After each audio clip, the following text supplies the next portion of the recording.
What's up, USHL fans? Happy Monday and welcome to week 2 of the U Show, where we recap everything that went down in the USHL over this past weekend. So let's start with the recap. The Youngstown Phantoms and defending Clark Cup champion Muskegon Lumberjacks both improved to 4-0 on the season. Youngstown swept the NTDP on the road, while Muskegon swept the Green Bay Gamblers at home. The Dubuque Fighting Saints also improved to 3-0 on the year with a road win over the Madison Capitals, who had a large contingent of University of Wisconsin students, which created quite the incredible atmosphere in that building. Build Me Up Buttercup just played right before that. And it's a fun atmosphere here in Middleton as the fans take us into intermission. We're tied 2-2. Intermission number 2. You're listening to Capitals Hockey Played Again Sports. Intermission report is next. Now let's get into our players of the week. We'll start with the forward of the week, and that is Sam Capel of the Madison Capitals. The Minnesota State Mankato commit had 3 goals in 2 games this weekend, including the game winner against the Chicago Steel on Saturday. To the point, Brooks swipes left, Curtis to the net, score. Still can't get the puck out. And Curtis lifts it off. So far, Capel first to the Madison bench on the tip. For the defenseman of the week, and it was a big week for Minnesota Duluth commits, Carter Murphy of the Youngstown Phantoms had 1 goal and 3 assists with a +3 rating in 2 games against the NTDP and had 2 points in each of those contests. Waiting for help, Malachi McKinnon. Left wing, a shot, they score. Carter Murphy. Won some puck battles. Got a late quick change, and Carter Murphy gives Youngstown a 1-0 lead. In net to the blue paint, we got Carl Axelson of the Muskegon Lumberjacks, another Minnesota Duluth commit. Played in both games this weekend against the Green Bay Gamblers. He pitched an 8-save shutout in Friday's game. Yep, you heard me correct. An 8-save shutout. Didn't face a single shot in the first period of Friday's game and only allowed 2 goals on 36 shots in Saturday's game, and he is now a perfect 3-0 on the season with a 1.63 goals against average and a .925 save percentage. Muskegon is lighting up the league to defend their title. Now let's just show a few of the best highlights from around the league this weekend. First, we'll talk about Cedar Rapids RoughRiders David Bosco, who had quite the incredible goal, and a shout out to Maddie Light 1991 on Twitter, who made sure that we were going to highlight this goal this week. A perfect individual effort by David Bosco to put this one home. And then the Sioux Falls Stampede Detroit Red Wings draft pick Brent Solomon had a beauty of a goal as well. You can kind of call it a hockey and one, as he sniped one while getting hit at the same time. Into the offensive zone it goes. A centering attempt here, intercepted. Solomon gets a turn, shoots, scores!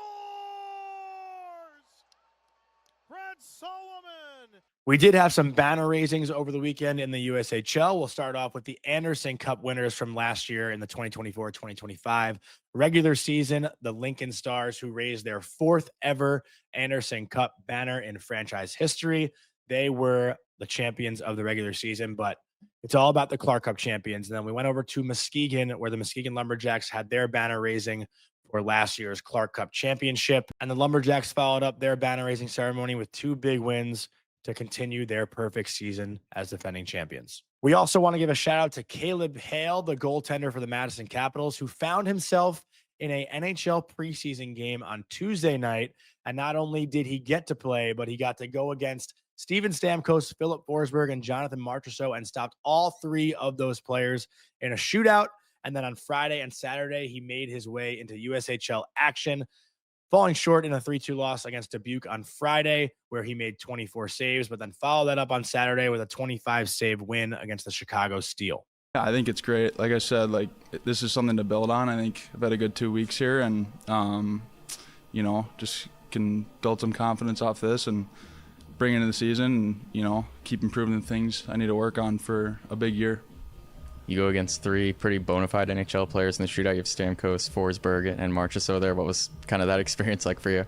Yeah, I mean, obviously it's really cool. Like, you see kind of who's coming over the bench, and, to see Stamkos come out there first and then Forsberg and Marchessault, it's pretty cool. I mean, I think you just got to kind of, I've been watching those guys on TV all my life, so I guess you kind of know how good of players they are and, kind of just be in the moment there, so. We also want to give a shout out to Logan Anderson of the Youngstown Phantoms, who made his USHL debut last weekend. Youngstown's tender showed some love to the upcoming opponent this weekend, which is the Muskegon Lumberjacks, which will be a big game as both teams look to remain undefeated. So let's kick it over to our interview with Logan Anderson of the Youngstown Phantoms. What was the first NHL jersey that you ever owned? Tampa Bay Lightning. Steven Stamkos. Nice. Yeah. Nice. Is that your team that you root for? No, Panthers. Okay. I was a Tampa Bay fan. And you switched over? Switched. No way. Yeah, so I've been a Panthers fan for about 7 years now. What made you switch? I don't know. I mean, just the love for the game from the Panthers. They're a good team. Barkov. Yeah. Kachuk. I don't know. Is that your favorite player to watch? Yeah, Kachuk and Barkov. Okay. And Bennett, too. So before games, obviously you ripped up YouTube, watching highlights. What video are you watching? And top NHL snipes, probably. Okay. Just throwing on snipes, throwing on some good goal clips. Mm-hmm. Which artist has played the most in the locker room? The guys at Country. Okay. There's a big Morgan Wallen and Chris Stapleton Okay. debate going on, so those two. No Sam Barber? No. Okay, we're just finding out who Sam Barber is, so that apparently is a guy who's on the up and up. What is your favorite uniform in the USHL besides your own? I'd have to say It's one of the menus bought this. Which team? I like Muskegons. Okay. Oh, I think the Penguins is pretty cool. Yeah, people love that one. Yeah. People are saying that. And then last one for you. If you guys are in a shootout, you got one guy to go out there and win it for you. Who are you putting out? Ooh, I'd definitely say, I'd say Jardine, Evan Jardine. I'm talking to him next, so Yeah. I'll mention that you said that. Yeah, I'd say that. All right, thanks. Appreciate No it. problem.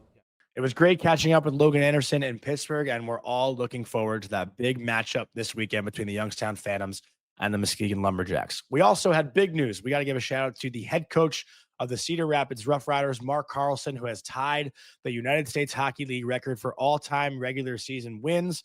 After the RoughRiders had a 9-1 victory, he got his 778th career win. So now he has the opportunity to break the record on Friday night against the Lincoln Stars. This coming weekend is also the start of the NCAA season. 53% of NCAA Division I men's hockey players during the 2024-2025 season played in the USHL with a minimum of one NCAA game played. 925 of the 1,746 NCAA Division I men's hockey players had USHL experience during the 2024-2025 regular season, also with a minimum of one college game played, while 48% of Division I men's ice hockey players during the 2024-2025 season played in the USHL with a minimum of 10 NCAA games played. We also want to announce one particular commitment. Luke McNamara of the Fargo Force announced his commitment to play for the defending NCAA champion Western Michigan Broncos. We're all very excited for Luke, who had a great showing in Pittsburgh 2 weeks ago and has made his way into the USHL coming from the OHL. So we're so happy for him to get that Division I commitment. Now let's take a look at what's coming ahead this weekend. The Muskegon Lumberjacks and Youngstown Phantoms will face off. Muskegon coming off of an insane game where they only allowed 8 shots against the Green Bay Gamblers on Friday night, where they picked up a win. Muskegon's Nashville Predators NHL draft pick, who is committed to Boston University, Victor Noringer, picked up a goal. He also scored his second on Saturday. Fellow NHL draft pick to the Buffalo Sabres and UMass Amherst commit Melvin Novotny also picked up another goal, and he is currently at a 1 point per game pace through 4 games this season. Both teams swept last weekend and are still undefeated. And Malachi McKinnon has been outstanding for the Youngstown Phantoms. The University of Maine commit has 3 goals and 3 assists thus far through 4 games this season. And last but not least, I had the chance to catch up with Braiden Scuderi of the Cedar Rapids RoughRiders when we were in Pittsburgh at the USHL Fall Classic. Had a great conversation with him and can't wait for all of you to listen to it. So let's kick it over to that interview with Braiden Scuderi. I'm Jonny Lazarus with Braiden Scuderi from the Cedar Rapids RoughRiders here in Pittsburgh at the USHL Fall Classic. You have not played your first game yet in the USHL, so what kind of nerves are pumping through you right now? I'm just really excited. Can't wait. Should be a great game tomorrow against Des Moines, and super excited. You actually see him in incredibly poised and relaxed right now.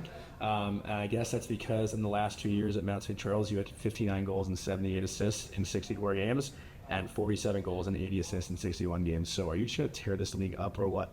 Gonna try. Gonna try. Do you have someone that you love to watch who's maybe played in this league prior to you, like a Macklin, Adam Fantilli, some of those guys? So growing up from New Jersey, Jonny Lazarus, his dad used to coach me, and I used to do private lessons with him.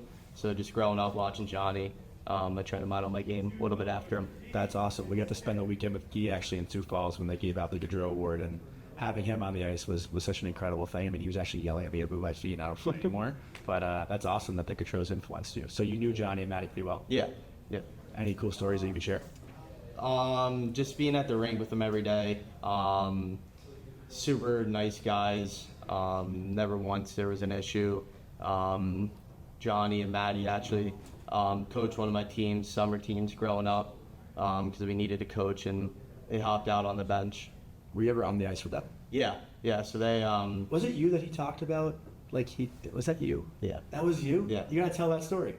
That's an awesome story. I never put that together. Yeah. So when I was younger, well, not younger, but a couple years ago, I was skating with Johnny, training together because he skates to the same rink, and we were just playing a 3-on-3 game, and just like normal game, just making plays, and I'm guessing he told one of my coaches out there, so that was pretty cool when that came out. Yeah, he praised you. That's awesome. I appreciate you sharing. That's really cool.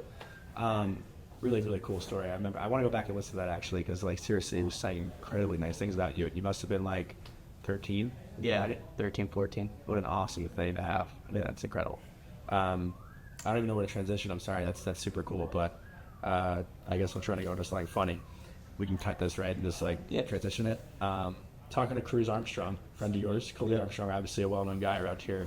He told me he once saw you put 4 45 plates on each side of the bar and back squat that, and you are 60 years old. So are you just a freak of nature when it comes to strength or what? You can be cocky. No, I squat a lot. Okay. I heard you wrestle. I used to wrestle growing up. Played many sports. That was a Division I football coach. No way. Where? So Rutgers. Okay. So he put me in a lot of sports growing up. Just different things, different adversities growing up. I think really helped me on the ice right now. If you weren't playing hockey, what sport would you love to be an elite athlete in? Probably golf or lacrosse. Lacrosse. Yeah. Two completely different vibes. Yep. Did you play lacrosse growing up as well? I did. Yeah. What position? I was attack. Nice. Yep. Yeah. Love to score goals, huh? Yep. It shows. It shows in the stats. You've already lived away from home, going to Mount St. Charles for 2 years. Has there been any other adjustment playing juniors now, living at a billet house as opposed to a dorm, probably right up at school? Yeah. So just having my own room, it's been really nice. Okay. And my billet's been great. So everything's going pretty smooth, and I'm used to living away from my parents. So it's been going pretty well. Do you have a teammate with you, or are you billeting? Yeah. So I have 2 teammates with me, Charlie Emmons and Justin Graff. Okay, that's awesome. Nice to have those guys looking out. Yeah, absolutely. Yeah. So being 16. Because I obviously am trying to relate to you, but I can't remember when I was 16 at all because I was not playing junior hockey. But what is the culture shock of being around older guys? Everybody's been great with me so far. No issues. It's been great. Everybody's been super welcoming. Even though I'm younger by maybe 3 to 4 years, some of these guys, everybody's just been great bringing me in along for the ride. So you're a Flyers fan or Devils fan? I'm actually a Penguins fan. Okay, why is Penguins fan. Sidney Crosby's my favorite player growing up, and then just been a Penguins fan ever since. So before a game, are you watching Sid highlights? No, no, I really don't watch highlights. Try and focus on getting ready for the game. What's ahead? Okay, and you're not committed yet, correct? I'm not. No. Do you have a dream Division I school? I wouldn't say. Pitch yourself. No, I wouldn't say I have a dream Division I school. Just trying to find the right fit. Okay. Nice players. I've been on a few, just unofficial visits. Really love the buddies. Good job. But I'm sure it's really cool to have the attention of a ton of schools. Obviously, this weekend, I'm sure your phone will ring a lot when the weekend's over. I hope so. Last one. Okay, don't be humble. I've asked every guy this today. Predict your stat line for the season. I want to say 15 to 20 goals and then 25 to 30 assists. Okay, I'm challenging you to score 30 goals because your numbers in prep school are ridiculous. So I think you've definitely scored 30 in this league. All right. Great to meet you, buddy. Appreciate it. You too. That was great. That's going to wrap it up for week 2 of the U Show. There are a lot of things to look forward to as we enter week 3 in the USHL season. Hope you all have a great week and enjoy the hockey. We'll talk to you next Monday.